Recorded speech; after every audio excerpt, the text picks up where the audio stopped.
TV soap news and spoilers say that secrets, schemes, and showdowns on June 30th. Crestwood, a town cloaked in secrets and simmering with vendettas, is no stranger to scandal.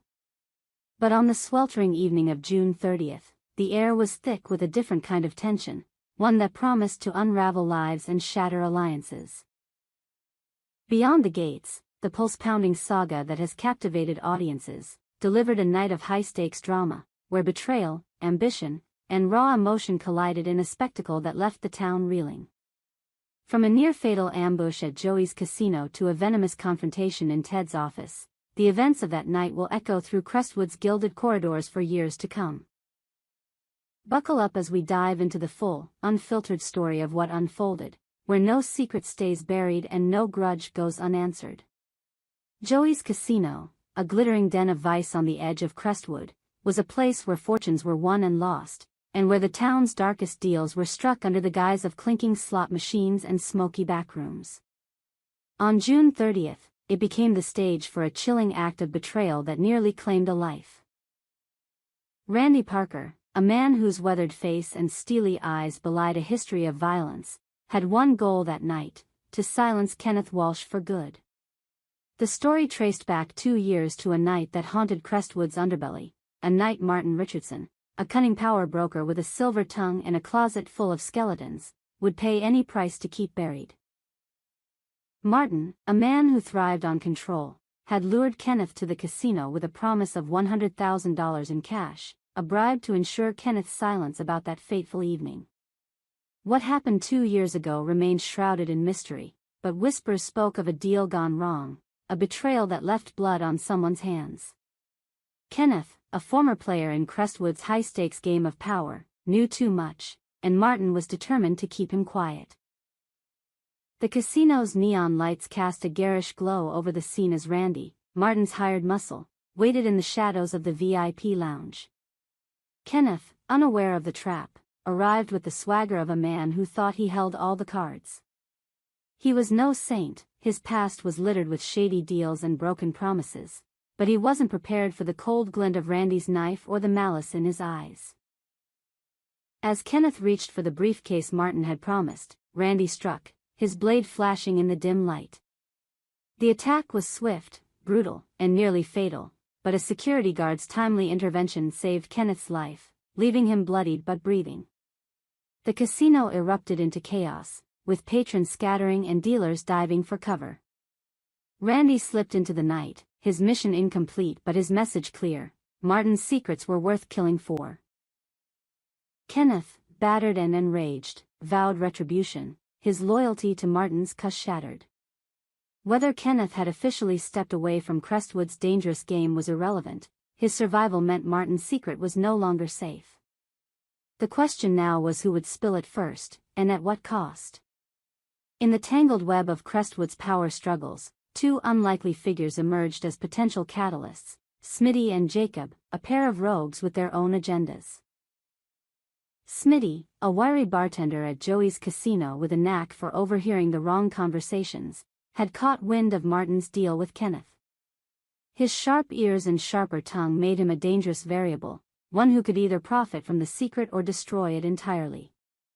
Jacob, meanwhile, was a drifter with a mysterious past, his loyalties as fluid as the whiskey he drank. The two had crossed paths with Kenneth before, and their knowledge of that terrible night 2 years ago made them ticking time bombs in Martin's carefully controlled world. Smitty, wiping down the bar as the casino settled back into its uneasy rhythm, exchanged a knowing glance with Jacob, who lingered at a corner table, nursing a drink and a grudge. "You think Kenneth's gonna keep his mouth shut after that?" Smitty muttered, his voice barely audible over the slot machine's jangle. Jacob's lips twitched into a smirk. "Not a chance. Man's got a death wish and a score to settle. Question is, do we let him talk, or do we beat him to it?" Their conversation was cut short by the arrival of Martin's enforcers, their presence a silent warning to anyone thinking of crossing him. But Smitty and Jacob were no strangers to danger, and the prospect of exposing Martin's secret was too tempting to ignore. As the night wore on, they began to plot, their whispers weaving a thread that could unravel Martin's empire. Fans of Beyond the Gates will have to tune in to see whether these two become heroes, villains, or casualties in the war that's brewing. While the casino burned with violence, another storm was brewing in a quieter corner of Crestwood. Haley Monroe and Leslie Carter, two women forged in the fires of betrayal, sat across from each other in the dimly lit Crestwood diner, their conversation crackling with the energy of a conspiracy in its infancy. The air between them was electric, charged with the promise of something monumental. Haley, with her auburn hair catching the neon glow, wore a smile that was equal parts charm and menace. Leslie, her green eyes sharp as a blade, leaned forward, her voice a low hum of intent. "So, my friend," Leslie said, her words dripping with purpose, "how are we going to help each other?" Haley's smile widened, a predator's grin. "We're not just helping each other, Leslie. We're going to tear the Dupree family apart, piece by gilded piece." The Duprees, Crestwood's untouchable dynasty, were the common enemy that had brought these two women together.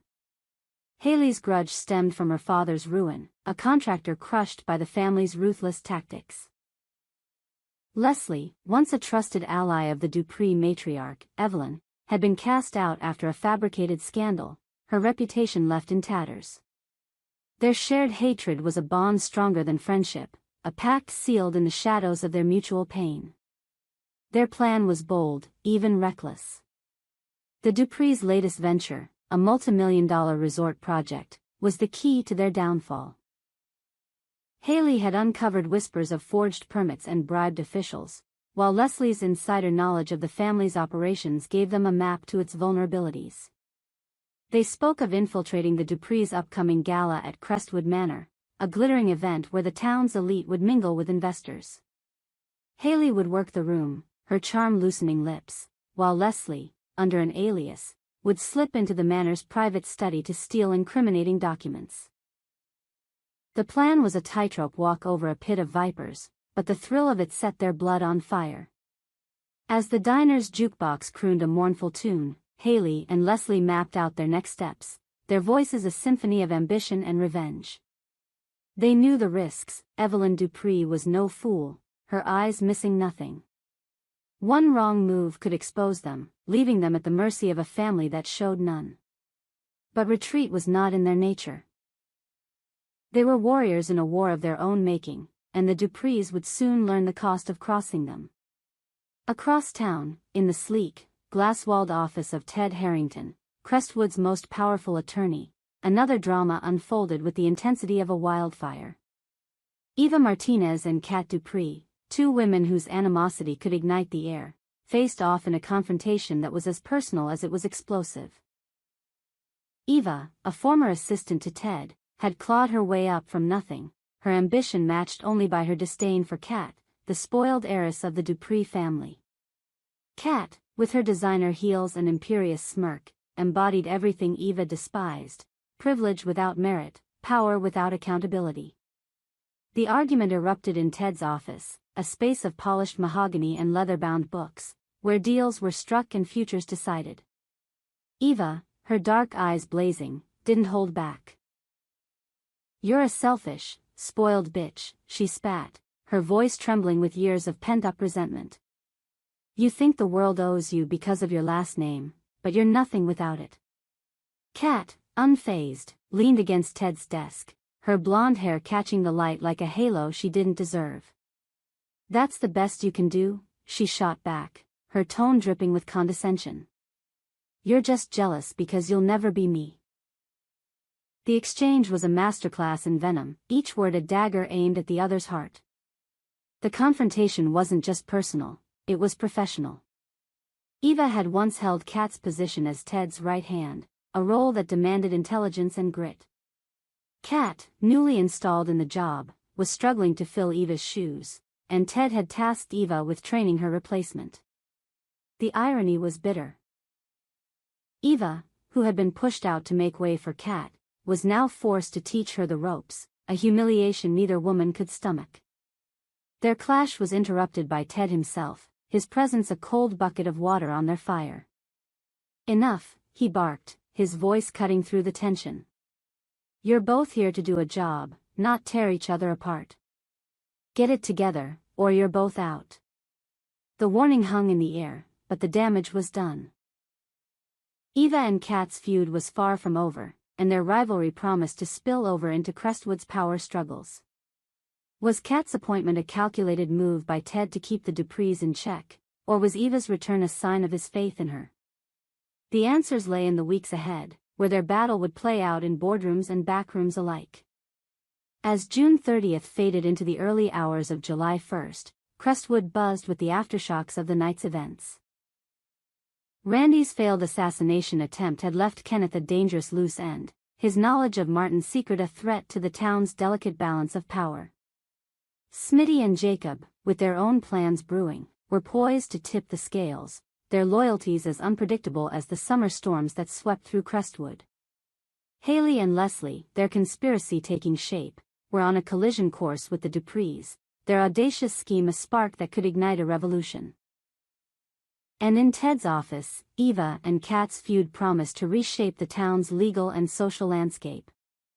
The events of that night were a microcosm of Crestwood itself, a town where ambition was a currency, betrayal a language, and secrets a weapon. Beyond the Gates thrives on this chaos, its characters driven by desires as fierce as they are destructive. Will Kenneth expose Martin's secret, or will Smitty and Jacob beat him to it? Can Haley and Leslie outwit the Duprees, or will their plan crumble under Evelyn's scrutiny? And will Eva and Cat's rivalry destroy them both, or forge them into something stronger? We hope you enjoyed it and look forward to sharing more with you in the future.